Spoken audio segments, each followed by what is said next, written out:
व नुसल्ली व नुसल्लिमु अला हबीबिहिल करीम अम्मा बाद फ़ऊज़ु बिल्लाहि मिनश शैतानिर रजीम बिस्मिल्लाहिर रहमानिर रहीम वमा अर्सलना क़ब्लका इल्ला रिजालन नूही इलैहिम फ़स्अलू अहलल ज़िक्रि इन कुंतुम ला तअलमून। सदक़ल्लाह। और हमने तुमसे पहले न भेजे मगर मर्द जिन्हें हम वही करते। तो ऐ लोगों, इल्म वालों से पूछो अगर तुम्हें इल्म न हो।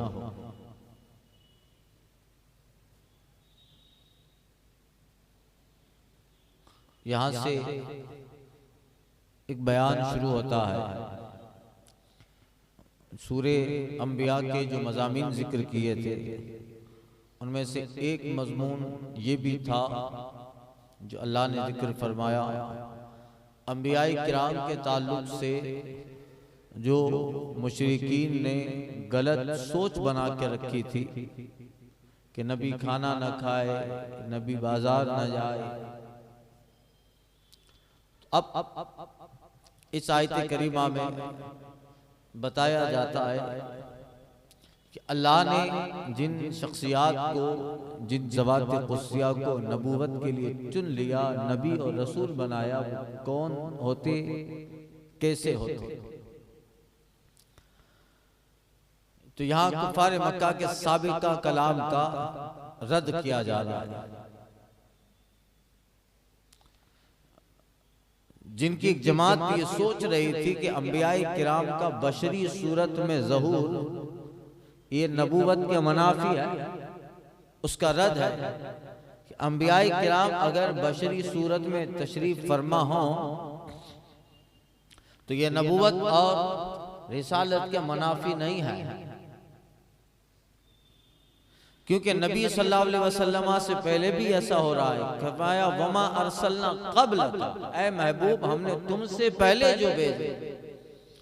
तो हुजूर से पहले हमेशा ऐसा ही होता। अल्लाह ताला ने किसी भी कौम की तरफ फरिश्ते को रसूल नहीं बनाया, किसी जिन को नबी और रसूल नहीं बनाया, बल्कि साबिक़ा कौमों के पास अल्लाह ताला ने जो नबी भेजे, जिन्हें रसूल बनाकर भेजा, वो सब इंसान मर्द थे।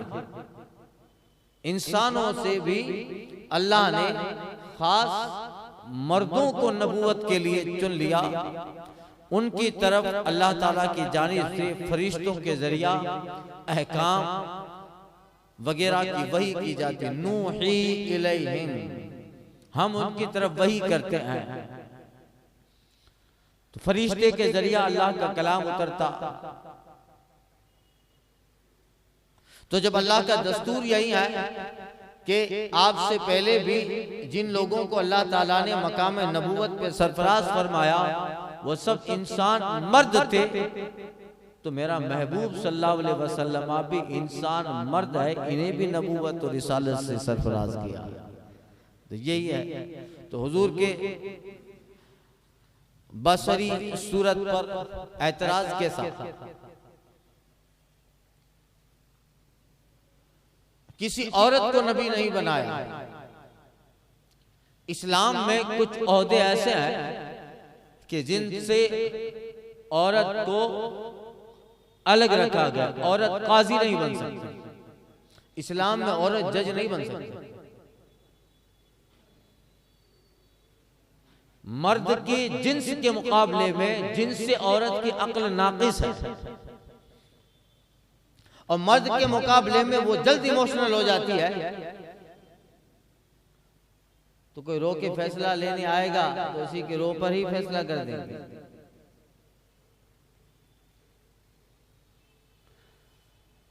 ये जिन्स की बात हो रही है, जिन्स से औरत। बाकी एक एक करके आप बहुत सारी आपको औरतें ऐसे मिलेगी जो हजारों मर्दों से अक्लमंद होंगी, पढ़ी लिखी। जिन्स की मतलब है जिनसे औरत, जिनसे मर्द से नाक़िसुल अक्ल है। अरबी के फसाद देखिए, अरबी की बलागत देखिए कि इस्लाम ने जिस ओहदे को औरत के लिए रखा ही नहीं है, तो अरबी डिक्शनरी में वो लफ्ज ही औरत के लिए इस्तेमाल नहीं किया। अरबी में लफ्ज नबिया नहीं है, औरत नबी नहीं होती। मर्द काजी होता है तो लफ्ज काजी है, मगर अरबी में लफ्ज काजिया नहीं है। ये अरबी की फसाद है, अरबी की बलागत है कि अल्लाह अकबर, जो मनसब जो ओहदा औरत को दिया नहीं जाता, उस औरत के मनसब न होने की वजह से अरबी लुगात में वो लफ्ज ही नहीं रखा गया। तो नबिया, रसूला, काजिया, ये लफ्ज अरबी डिक्शनरी में नहीं मिले। नूही इलैहिम, जिसकी तरफ हम वही करते थे। तो अल्लाह ताला ने जिन ज़वात कुस्सिया को चुन लिया, अल्लाह अकबर, तो इस आयत से पता चला कि ऐ महबूब सल्लल्लाहु अलैहि वसल्लम, आपसे जो कहते हैं इन्हें ये कह दे कि मेरे ज़ाहिरी शक्ल सूरत पर तुम्हें एतराज है कि मैं नबी कैसे। तुम अगले अंबिया किराम से पूछो, अंबिया किराम के किताबें जो पढ़ने वाले उनसे पूछो। फसलू अहल ज़िक्र, यहाँ इसी मुनासिबत से है कि पूछो अहले अक्ल से। तुम्हारे दरमियान अहले किताब मौजूद हैं, यहूद हैं, नसारा हैं, जो अपने आप को अहले किताब कहते हैं, और वो जिन पैगंबरों को मानते हैं, और तुम उनकी तरफ आते जाते हो। शाम का सफर तुम्हारा है और तुम उन आबादियों में तुम्हारा आना जाना है। बेशुमार यहूदियों के अहले किताब के राहिब और मजहबी पेशवाओं से तुम्हारी मुलाकात है। पूछो उनसे कि क्या अगले अंबिया किराम जो आते थे वो मर्द इंसान नहीं थे, तो वो कहेंगे। तो जब वो इंसानों में मर्द थे और अल्लाह ने नबूवत से सरफराज किया, तो मैं भी इंसानों में मर्द हूँ, अल्लाह ने मुझे मकाम नबूवत तो रिसालत दिया, तो एतराज कैसा। आगे इसका जिक्र है, वो कहते थे माली हाज़िर रसूल याकुलु ताम व यमशी फिल अस्वाक। इस रसूल को तो देखो क्या हो गया है, खाना खाते हैं, बाजारों में चलते हैं। यानी उनको ये अकीदा बना था कि जो रसूल होगा वो खाना नहीं खाएगा, वो बाजार नहीं जाएगा। बशरियत को रिसालत के मुनाफी समझते थे कि जो बशर है वो रसूल नहीं। तो फरमाया फसलू अहल ज़िक्र। तो इससे पता चला कि इस्लामी अल्लाह ताला का दस्तूर पता चल गया, कायदा कुरानी पता चल गया कि जितने अल्लाह ने रसूल और नबी भेजे थे वो इंसान थे, वो इंसानों में मर्द ही थे, औरत नबी नहीं हो सकती। तो जहां औरत के लिए ओहदा नहीं है तो लफ्ज भी नहीं। औरत मस्जिद में इमामत नहीं कर सकती, तो उसके लिए लफ्ज इमाम मर्द के लिए है, मगर औरत के लिए लफ्ज इमामा नहीं है। अरबी में अक्सर ऐसा होता है, आम तौर से समझा दो कि आखिर में है लगा दो, ता है लगा दो, तो वो लफ्ज फीमेल के लिए इस्तेमाल होता है। वो लफ्ज फीमेल के लिए, जैसे काबिल मर्द है, औरत को बोलेंगे काबिल। माहिर मर्द, माहिरा औरत। सानी मर्द के लिए, सानिया औरत। राबे चौथा मर्द, राबे आ चौथी औरत। सालिस तीसरा मर्द, सालिसा तीसरी औरत। यानी ये एक आम कायदा है, और भी इसकी कायदा है। अब इसी तरह जो है नबिया का रसूला का लफ्ज नहीं है। तो पता चला अल्लाह ने जिनकी तरफ नबूवत और रिसालत से सरफराज किया वो सब मर्द थे।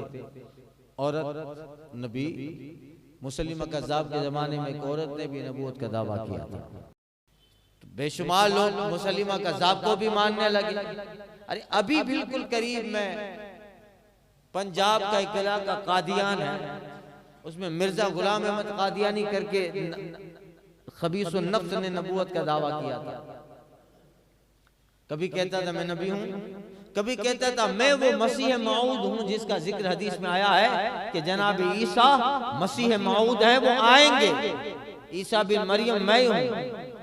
तो कहा वो तो ईसा बिन मरियम है, उनकी वालिदा का नाम मरियम था, इसकी वालिदा का नाम तो चराग बीबी था। मगर फिर कहता मैं ईसा हूँ, मैं नबी, फिर कहता मैं जिल्ली नबी हूँ, मैं हुजूरी के नक्श पर हूँ, मगर उनका जो काम रह गया वो मुझे करना है, मैं जिल्ली हूँ, यानी सब काउंटेबल। इस तरह सारी बातें। मगर याद रखिए इमाम आजम का एक कौल है, आपका एक फतवा है कि अगर किसी ने कहा कि मैं नबी हूं और किसी ने कहा कि अगर नबी है तो मौजूदा दिखा, तो इसने भी हराम किया। अरे तू नबी है तो मौजूदा दिखा, ये कहने वाला भी गुनहगार होगा। अरे जब नबी आ ही नहीं सकता है तो मौजूदा तलब क्यों करता है? हतमी फैसला है, बैंड लगा दिया गया, वो खातमन नबीन कहकर अल्लाह ने फरमा दिया महबूब आप पे नबूवत के दरवाजे बंद हो गए, अब न जिल्ली किसी तरह का कोई नबी नहीं आएगा। आप नबूवत का मकान अल्लाह ने तामीर किया, एक ईंट की जगह रह गई थी, वो महबूब आपको बेचकर तामीरे मकान नबूवत को मुकम्मल कर दिया। न रखी गुल के जोश हुस्न ने गुलशन में जां बाकी, चटकता फिर कहां कोई गुंचा बागे रिसालत का। तो यही है, मगर होता है इस तरह। रिजालन नूही इलैहि, ऐ महबूब हमने आपसे पहले न भेजे मगर मर्द जिन्हें हम वही करते थे। मर्द की जीनत तो देखिए, मर्द इंसान को अल्लाह ने अशरफुल मखलूकात बनाया, मगर इंसानों में जो मर्द है उनको जीनत दी अल्लाह ताला ने।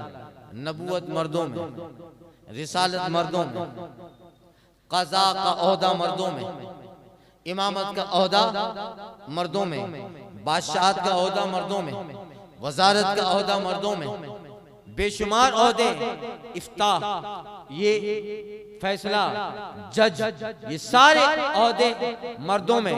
उस एक दो मर्द हो तो दोनों की गवाही काबिल कबूल, जबकि औरत एक मर्द के मुकाबले में दो होनी चाहिए। यानी अल्लाह ने मर्दों को इंसानों में जो जीनत दी, नबूवत, रिसालत, क़ज़ा, इमामत, ये सारी चीजें इंसानों में मर्दों में अल्लाह ने ज्यादा रखी। लिहाजा कहा अल्लाह ताला ने तुम्हें पैदाइशी ही जीनत दी है, इसलिए ऐ मर्दों तुम्हें जीनत करने की जरूरत नहीं है, तुम्हारा मर्द होना ही जीनत है। इसलिए मर्द कानों में बाली न पहने, नाक में बाली न पहने, कानों में बूटी न पहने, पाँव में पाजेब न पहने। ये जो जीनत की चीजें मर्द नहीं करेगा। मर्द मेहंदी न लगाए हाथों में, ये सब जीनत की चीजें हैं। अल्लाह ने मर्द बनाकर ही तुझे जीनत दे दी है। हाँ, जिसमें ये चीज की कमी है उनके लिए है, जेवर चांदी है, सोना है, औरत पहनेगी, अपने शौहर के लिए जीनत वो करेगी, उनको जीनत की जरूरत है वो करे। अरे तेरा मर्द होना ही जीनत है। बताइए, उसके बावजूद तू कान में छल्ला पहन रहा है, उसके बावजूद नाक में नथनी पहन रहा है, उसके बावजूद औरतों की तरह बाल रख रहा है। अल्लाह ने मर्द बनाकर जीनत मुकम्मल किया है और तू है कि उधर जाना चाहता है। अल्लाह अकबर, ये दाढ़ी कितनी बड़ी जीनत है। ये सारी चीजें हैं, इसलिए मर्द को जीनत नहीं कर सकते, मर्द जीनत नहीं कर सकता। हाँ, कुछ बातों की इजाजत है, वो ये है कि 4.5 माशा की अंगूठी पहने, और वो भी काजी के लिए सुन्नत है, आम लोगों के लिए तो वो हुक्म भी नहीं है। पहने तो अच्छा है, मगर जीनत के तौर पे नहीं। बस जितनी इजाजत है वो अंगूठी पहन ले। किसी बुजुर्ग की निस्बत हो, बगदाद से लाया है, मदीना तैयबा से लाया है, वो निस्बत है, मगर उसकी भी मिक़दार है। तो मर्द बना के अल्लाह ने जीनत दी है, और उधर जा रहे हैं। ये दाढ़ी बार बार आकर बता रही है कि तू मर्द है, और ये बार बार कटा के बोलता है कि तू गलत जगह आ रही है। ये बार बार आके बता रही है कि तू मर्द है, और बंदा कटा के बोल रहा है कि नहीं नहीं नहीं, जैसा तू समझ रही वैसा नहीं हूं, मैं उधर हूं, ये इंडिकेट कर रही है। यही सारी चीज है।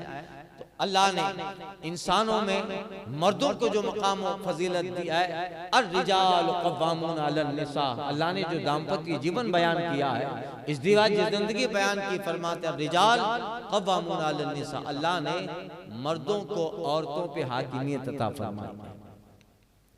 फसलू अहल ज़िक्र इन कुंतुम ला तालमून, तो ऐ लोगों इल्म वालों से पूछो अगर तुम्हें इल्म ना हो कि हमने मर्दों को ही रसूल और नबी बनाया।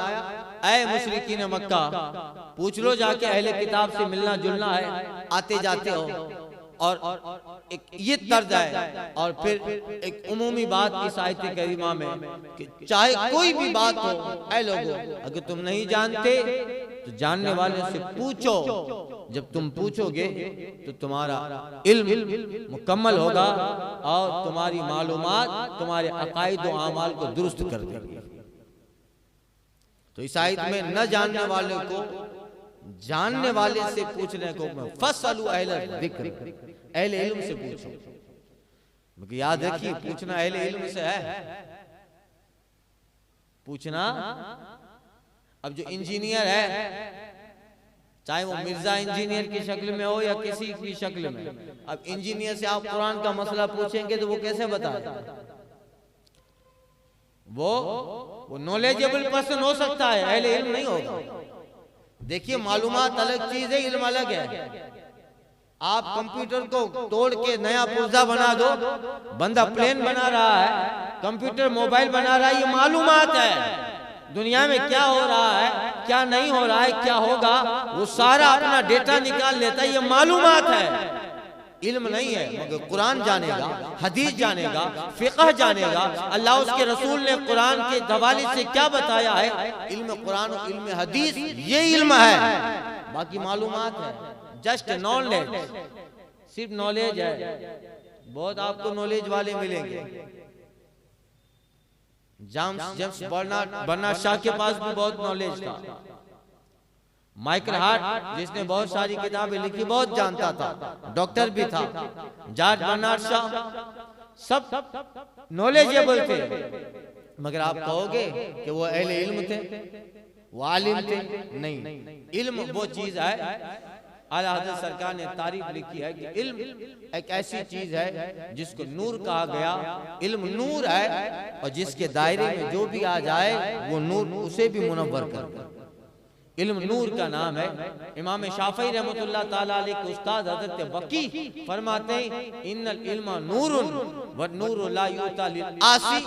इल्म ये नूर है, यानी इल्म कुरान, इल्म हदीस, इल्म शरीआ, इल्म इस्लाम, इल्म दीन, ये इल्म नूर है।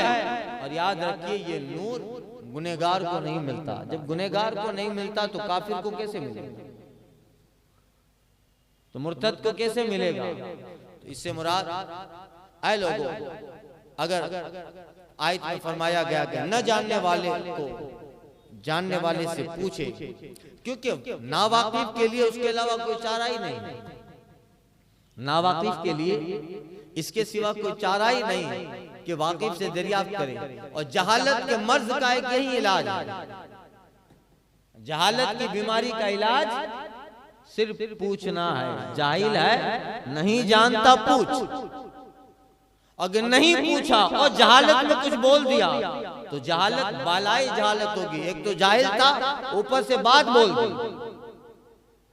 तो फिर मसला बिगड़ेगा। तो जहालत के मर्ज का यही इलाज है कि आलिम से सवाल करे, उसके हुक्म पे अमल करे। और जो अपने इस मर्ज का इलाज नहीं करता वो न दुनिया में बल्कि आखिरत में भी नुकसान में रहे। उसके चंद नुकसान हैं। ईमान देखिए एक ऐसी चीज है जो बहुत अहम है, सुनिएगा। ईमान, बहुत सारे लोग शर्माते हैं कि क्या पूछें। ईमान एक ऐसी चीज है जो बड़ी अहम है, जिस पर बंदे की आखिरत का मदार है। बंदे की ईमान ही पे तो मदार है, आखिरत का मदार है। और ईमान सही होने के लिए अकाईद का दुरुस्त होना जरूरी है। ईमान कब सही होगा? जब अकीदा दुरुस्त हो। अकीदा, कॉन्सेप्ट, विचारधारा, अकीदा दुरुस्त है, लिहाजा सही इस्लामी अकाइद से मुताल्लिक मालूमात जरूरी है।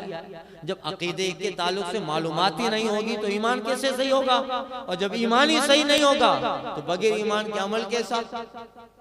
अमल कैसा? बताओ, काफिरों को रोजा फायदा देगा? मुशरिकीन को रोजा फायदा देगा? तो ये सब के लिए ईमान है।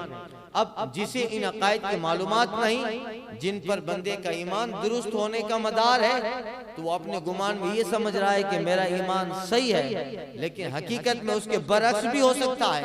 अगर हकीकत बरअक्स है और हालत कुफ्र ही में मर गया तो फिर आखिरत में सिवाय जहन्नम के क्या मिलेगा?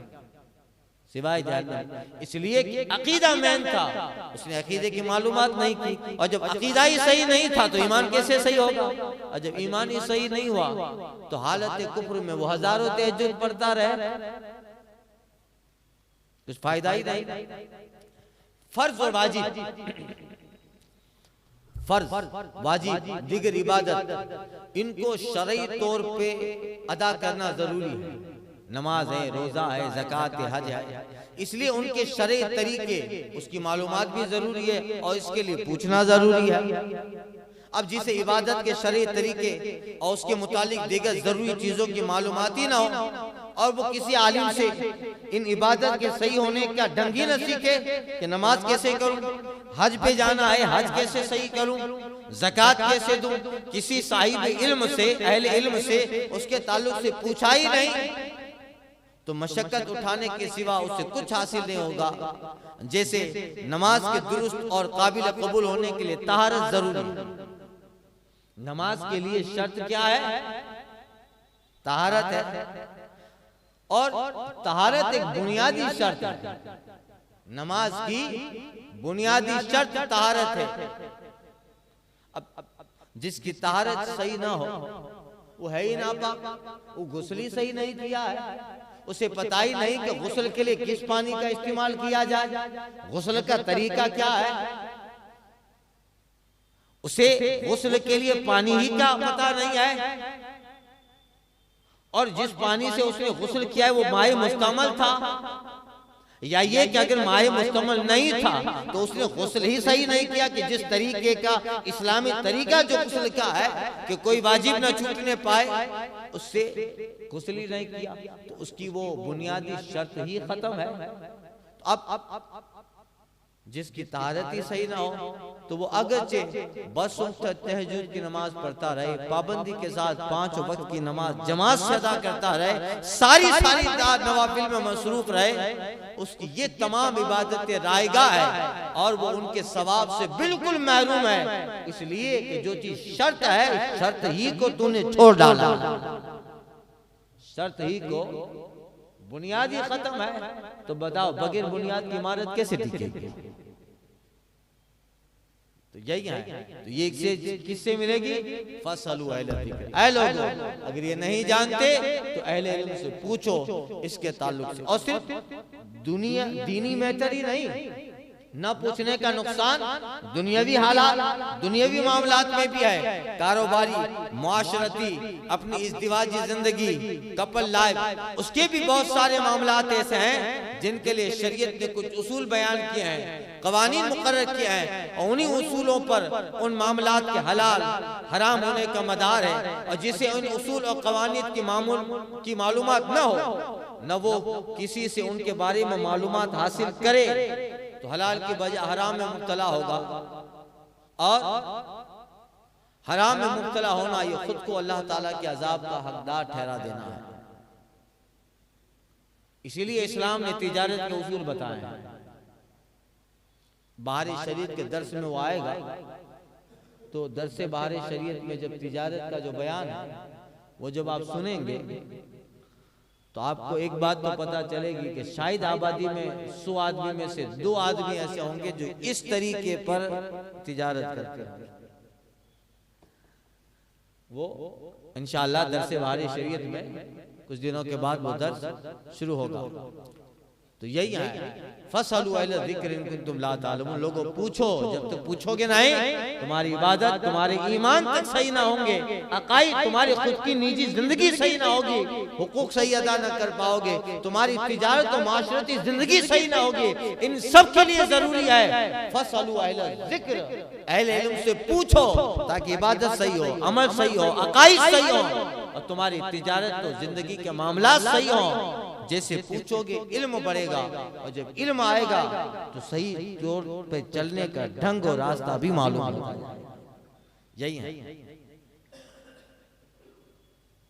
इसलिए फर्ज उलूम सीखने की अहमियत दी गई। तलाक, खुला, निकाह, ये सारे मामला सब पूछने से ताल्लुक रखते हैं। हदीस शरीफ में आया है तलबुल इल्म फरीज़तुन अला कुल्li मुस्लिमिन व मुस्लिमा। इल्म तलब करना हर मुसलमान मर्द औरत पे फर्ज है। ये बात याद रखिए कि हर आदमी पर अपने जरूरत के मुताबिक इल्म सीखना जरूरी है। ये जरूरी नहीं है कि आप मदरसे में जाके आलिम बने, ये फर्ज नहीं है। हर कोई मुफ्ती बने, ये फर्ज नहीं है। हर बंदे पर, अब देखिए फर्ज इल्म कितना है, कोई उसके लिए लंबा वक्त नहीं चाहिए। हर आदमी पर अपनी जरूरत के मुताबिक मसाइल सीखना जरूरी है। नमाजी पे नमाजी के नमाज के, रोजा रखने वाले पे रोजे के, जकात देने वाले पे जकात के, हाजी पर हज के, तिजारत करने वाले पर खरीदो फरोख्त के, और किस्तों पे जो कारोबार करते हैं उनके लिए उस कारोबार के, मजदूरी पर काम करने वाले के लिए इजारा के। इसी तरह शिरकत पर काम करने वाले, पार्टनरशिप जो होती है तिजारत में, तो शिरकत के मसाइल है। मुजारबत, बाय मुजारबत, यानी मुजारबत ये होती है कि माल एक का है और काम दूसरा का है। हमारे शरीर में पूरा टॉपिक आएगा। तलाक देने वाले पे तलाक के, मैयत के जो कफन और दफन का मसला जो काम करते हैं उन पर कफन दफन का मामला, कफन कैसे बनाया जाए, दफन कैसे किया जाए, कब्र कैसे खोदी जाए। इसी तरह मसाजिद, मदारिस, यतीम खाने और दीगर जो वेलफेयर होते हैं उन वेलफेयर ट्रस्ट के मुतवल्लियों पे वक़्फ़ और चंदा के मसाइल सीखना फर्ज है। उन पे चंदा और वक़्फ़ के मसाइल सीखना फर्ज है। ये पुलिस, बिजली सप्लाई करने वाली कंपनियां, दिगर महकमों के मुलाजिमीन ने, जज और किसी भी इदारे के अफसर नाज़िमीन पर रिश्वत के मसाइल सीखना फर्ज है। कहां से आता है, रिश्वत है कि नहीं है? यही है इल्म सीखना फर्ज है। इसका मतलब तुम्हारा जो मामला आएगा, तुम जिस डिपार्टमेंट में हो उसके ताल्लुक से शरीयत क्या कह रही है वो सीखना जरूरी है, वो सीखना। इसी तरह अकायद के मसाइल सीखना। और यूं ही एक मोमिन के लिए हसद, बुग़्ज़, कीना, तकब्बुर, रिया, तमाम उमूर के मुतालिक सीखना हर उस शख्स पे लाजिम है जिसका इन चीजों से ताल्लुक हो, इनसे ताल्लुक हो। फिर उनमें फराइज, मुहर्रमात का इल्म, वाजिबात, मकरूह तहरीमी, मकरूह, सुन्नत, नफल, इन सब का इल्म सीखना हर मोमिन पे जरूरी है, क्योंकि नमाज उसके लिए जरूरी है। तो फिर ये चीजें आएगी। और सुन्नतों का इल्म सीखना उसके लिए सुन्नत। पूरा इल्म सीखना फर्ज नहीं है, बस हम जिस जगह हैं, हमारा जिनसे साबका है उतना इल्म सीख ले। बच्चा बालिग हो तो उसके नाम पर नमाज की मसाइल सीखना जरूरी होगा। एक मफहूम की हदीस है, मौलाए कायनात की रिवायत है, आका करीम ने फरमाया तलबुल इल्म फरीज़ा अला कुल्li मुस्लिम व मुस्लिमा। इल्म का तलब करना हर मोमिन पे फर्ज है। तो मौलाए कायनात कहते हैं कि वो रोजा, नमाज और हराम और हुदूद और अहकाम को जाने। ये इस हदीस की शरह में खतीब बगदादी फरमाते हैं, आका करीम के इस फरमान इल्म का हासिल करना हर मुसलमान पे फर्ज है। इसका माना यह है कि हर शख्स पर फर्ज है कि वो अपनी मौजूदा हालत के मुताबिक मसाइल सीखे जिस पर उसकी ला इल्मी को कुदरत न हो। अपनी मौजूदा हालत के मुताबिक मसाइल सीखें। इसी तरह कौल हसन बिन रबी से मरवी है, वो कहते हैं कि मैंने हजरत अब्दुल्लाह बिन मुबारक से पूछा कि तलबुल इल्म फरीज़तुन अला कुल्li मुस्लिम की तफसीर क्या है। कि इल्म सीखना जो आका ने फरमाया हर मुसलमान पे फर्ज है, इसकी तफसीर क्या है? तो हजरत हसन फरमाते हैं, हजरत अब्दुल्ला बिन मुबारक, आपने फरमाया ये वो इल्म नहीं है कि जिसको तुम आजकल हासिल कर रहे हो, बल्कि इल्म का तलब करना इस सूरत में फर्ज है कि आदमी को दीन का कोई मसला पेश आए तो वो उस मसले के बारे में किसी आलिम से पूछे, यहाँ तक कि वो आलिम उसे बता दे। जब कोई मसला नहीं जानते हो और मसला पेश आया है, उस आलिम दीन से पूछ लो, वो बता दे। अब तुम्हारे पास उसका इल्म आ गया तो तुम भी उस मसला के आलिम बन गए। उस मसला के हजरत अली बिन हसन बिन शफीक फरमाते हैं कि मैंने हजरत अब्दुल्ला बिन मुबारक से पूछा कि इल्म सीखने के अंदर वो क्या चीज है जो फर्ज है? इल्म तो बहुत बड़ा समंदर है।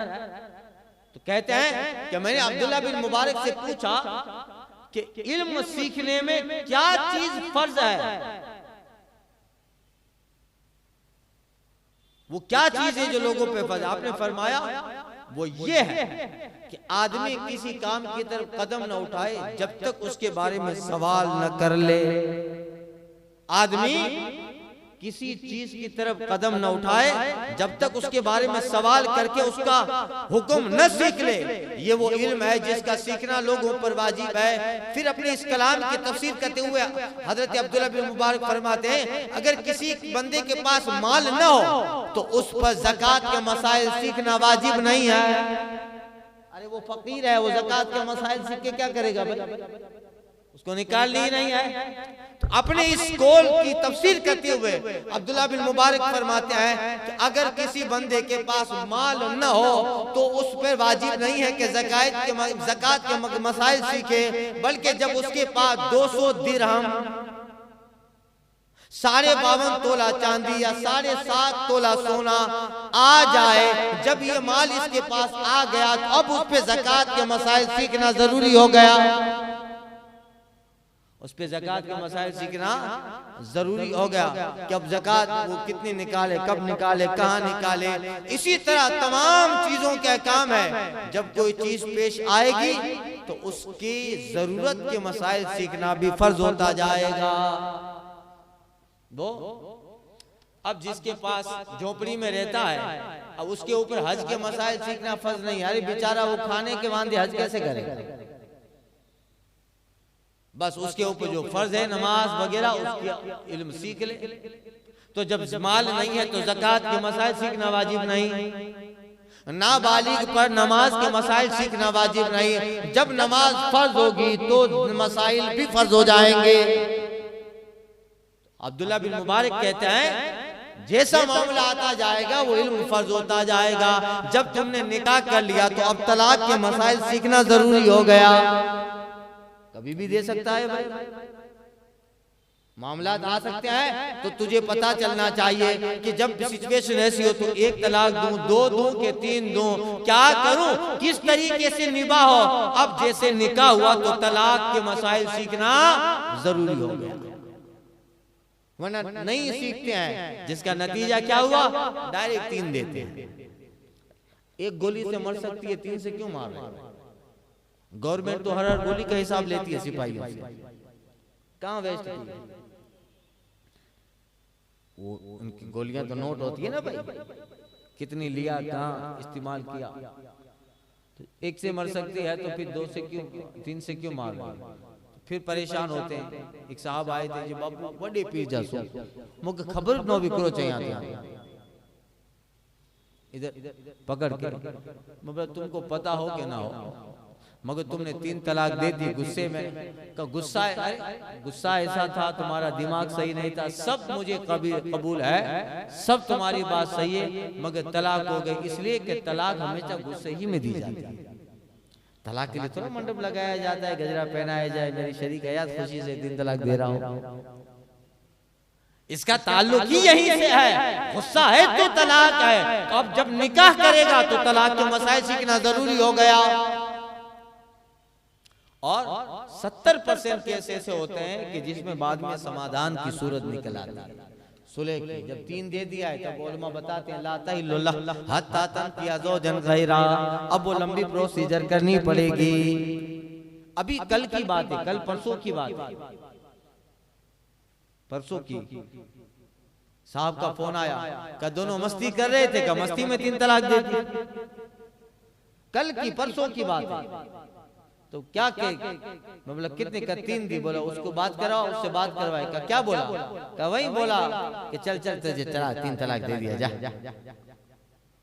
तो आप थे ना शरीफ में, बैठे थे रूम में, मौजिन साहब बैठे हुए थे, फोन आया तो मस्ती में, कहा मस्ती में, बताइए। मैंने कहा हो गई तलाक। वो क्या करेंगे, वो करना क्या है, बताया 3 तलाक दे दिए।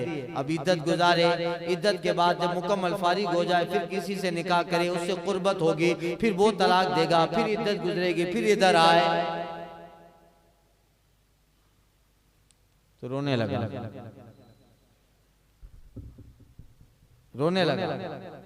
यही है, यही है तलबुल इल्म फरीज़तुन अला कुल्li मुस्लिमिन व मुस्लिमा।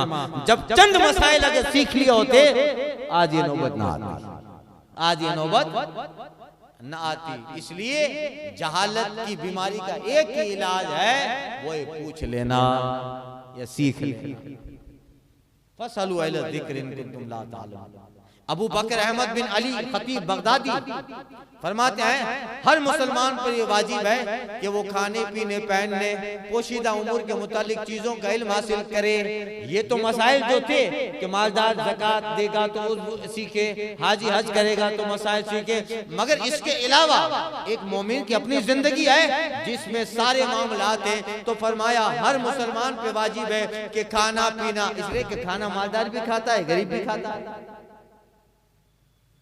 गरीब भी खाता है। तो खाने पीने, ओढ़ने पहनने, पोशीदा उमूर के मुतालिक चीजों का इल्म हासिल करे, जो उसके लिए हलाल है और जो उस पे हराम है, जो है खून अमवाल में जो उस पे हलाल है, ये हराम है, ये वो तमाम चीजें हैं जिनसे बेखबर रहना किसी को भी जायज नहीं है। यानी मोमिन है तो ये इल्म सीखना जरूरी हो गया। सतर कहाँ तक खोला जाए, इसलिए कि अब सतर खोलने का मसला मालदार पे भी हराम है, गरीब पे भी हराम है।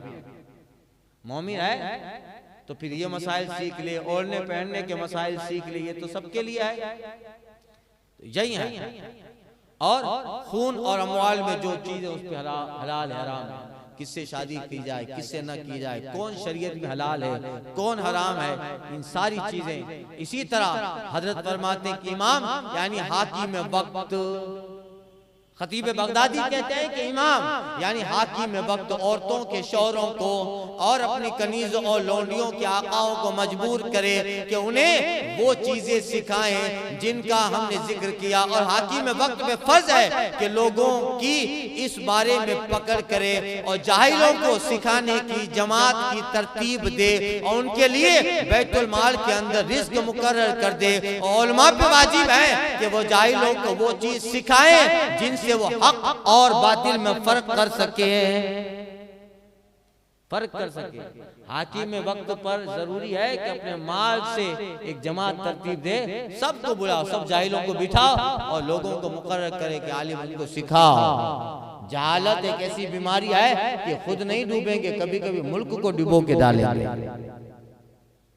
मुल्क खराब हो जाता है। एक अक्लमंद कहता है कि सैलाब, आंधियों, तूफानों ने जिस कदर दुनिया को नुकसान नहीं पहुंचाया, उससे ज्यादा नुकसान नाक़िबत जाहिल वजीरों ने पहुंचाया, गलत मशवरों ने पहुंचाया है। यही है। इन सब अक़वाल से रोज़े रोशन की तरह आया हो गया कि इल्म दीन सीखना सिर्फ किसी खास गिरोह का काम नहीं है, बल्कि अपनी ज़रूरत की बक़द्र इल्म सीखना हर मुसलमान पे फ़र्ज़ है। मगर आज मुसलमानों का हाल देखिए, नमाजियों को देखें, 40-40 साल से नमाज पढ़ने के बावजूद हाल यह है किसी का वज़ू सही नहीं है, किसी को गुस्ल का तरीका मालूम नहीं, कोई नमाज के फ़राइज़ को सही तरीके से अदा नहीं करता, कोई वाजिबात से जाहिल है, किसी की क़िरात दुरुस्त नहीं, किसी का सजदा गलत है। ये हाल है। यही हाल दीगर इबादत का है। खुसूसन जिन लोगों ने हज किया है उनको मालूम है कैसे लोग होते हैं, कैसे हज के लिए दौरान आपको मिलेंगे, कहा छोड़ो ना बापू हो जाएगा। अरे 5-6 लाख रुपया खर्च करके आया है, तेरा हज नहीं होगा। और कई लोग तो फिर अरफात और मीना से थक जाते हैं, तवाफ भी ज़ियारत नहीं करते हैं, आखिर वाले तवाफ नहीं करते हैं, वापस लौट आते हैं। उसके लिए मसला है, अगर वो तवाफ नहीं करेगा तो बीवी हलाल नहीं होगी, वो लौट आते हैं। उसके लिए जरूरी है फिर टूल लाइफ उसका टाइम है, फिर जाए वो आखिर वाला जो छूटा हुआ तवाफ है वो करके आए, तवाफ विदा करके आए, फिर हिंदुस्तान, फिर बीवी निकाह में रहेगी मगर कुर्बत नहीं कर सकता, फिर दोबारा जाना पड़ेगा। फिर उम्रा करने जाए तो वो तवाफ की नियत कर ले। ये है तो बताइए, ये सारी चीजें हैं जिनका छोटी हैं मगर जरूरी है और उनकी तरफ दिमाग रहे ताकि मामलात सही हो। इसलिए फरमाया फसलू अहले ज़िक्र इन कुंतुम ला तालमून, ऐ लोगों इल्म वालों से पूछो अगर नहीं जानते, ताकि तुम्हें इल्म आ जाए। इस आयत से मालूम हुआ सवाल करना इल्म हासिल होने का एक बहुत बड़ा जरिया है। सवाल करना, मौलाए कायनात हजरत अली से रिवायत है, आका ने फरमाया इल्म खजाने हैं। इल्म आका कहते हैं इल्म खजाने हैं और इन खजानों की चाबी सवाल है। मौलाए कायनात कहते हैं मुस्तफा जाने रहमत ने फरमाया कि इल्म खजाने हैं और इन खजानों की चाबी सवाल है। तो तुम सवाल करो, अल्लाह तुम पे रहम फरमाए, क्योंकि सवाल करने की सूरत में 4 लोगों को अजर मिलता है। सवाल एक करता है मगर अजर सवाब 4 लोगों को मिलता है, सवाल करने वाले को, जवाब देने वाले को, सुनने वाले को, और जो इनसे मोहब्बत करता है उनको भी। तो यही है हजरत अब्दुल्ला बिन उमर वो रिवायत करते हैं, आका ने फरमाया अच्छा सवाल करना भी आधा इल्म है। अच्छा सवाल आधा इल्म है। सवाल करेगा तो जवाब मिलेगा, जवाब इसको भी मिलेगा मगर पास में 2-4 लोग होंगे वो भी बैठ जाएंगे तो उन्हें भी पता चलेगा। फारूक आजम कहते थे हम तो हुजूर की बारगाह में बैठे थे तो अदब ऐसा होता था कि कभी हुजूर के जो है सामने ज्यादा देखते भी नहीं कि अदब से सर झुका रहता और हुजूर से सवाल करने की जुर्रत भी नहीं होती थी। मगर फारूक आजम कहते थे हम चाहते थे कि कोई देहात का आदमी आए सरकार से सवाल करे, वो देहात का रहने वाला है, उसकी लोकल अलग है, शहर की लोकेलिटी अलग है, वो हुजूर के पास आके बैठ जाता और जो भी मन में आता सवाल करता, उसके सवाल उठपटांग रहते थे मगर हुजूर जो जवाब देते थे हाजिरीन को इल्म मिल जाता था। तो फारूक आजम कहते थे हम तो अदब की वजह से सवाल नहीं कर पाते मगर हम चाहते थे कि कोई देहात का आदमी आए वो सवाल करे, जवाब हुजूर दे तो इल्म मिले। यही है फरमाया आका करीम ने अच्छा सवाल आधा इल्म है। अच्छा सवाल आधा, अच्छे सवाल करते रहिए, जो जरूरत है वो सवाल करते रहिए। जहां भी रोजाना एक मसला पूछ लीजिए, किसी आलिम दीन से मिले तो चलो हजरत आप मिल गए जरा बता दीजिए ये क्या है। इमाम अहमद बिन हंबल से लोगों ने पूछा आज से कुछ साल पहले तो इतने जबरदस्त आलिम न थे, कैसे बन गए इतने जबरदस्त आलिम। इमाम अहमद बिन हंबल कहता है मैंने अपने इर्द गिर्द अच्छे उलमा को पाया, अच्छे उस्तादों को पाया, जो भी सवाल दिमाग में आता पूछ लेता, पूछने में शर्म न की, जवाब मिलते मिलते इतना बड़ा अल्लाह ने आलिम बना दिया। अब वो मूंगा बैठा रहता है, पूछता ही नहीं। कुछ लोगों को तो सवाल करने में भी वो डर लगता है। अरे पूछिए फसलू अहले ज़िक्र इन कुंतुम ला तालमून, मगर याद रखिए अहले इल्म से पूछिएगा, अहले इल्म से पूछिएगा, जिसका जो डिपार्टमेंट है उसे पूछिए तो ये आपको सही जवाब मिलेगा। वरना जो है कोट टाई पहनने वाले बहुत सारे यूट्यूब पे हदीस की शरह करने आ रहे हैं, समझे, कोई गामिदी बन के आ रहा है, कोई क्या बन के आ रहा है और वो उठ पटांग इधर उधर अपने से नहीं। ऐसे लोगों से पूछिए जो हकीकत में वारिसुल अंबिया है, वारिस नबी और रसूल है, उनसे पूछिए। अल्लाह ताला हमें जिंदगी के तमाम पहलुओं में दरपेश मामलात के बारे में अहले इल्म से सवाल करने और उसके जरिए दीन के शरई अहकाम हासिल करने की तौफीक अता फरमाए।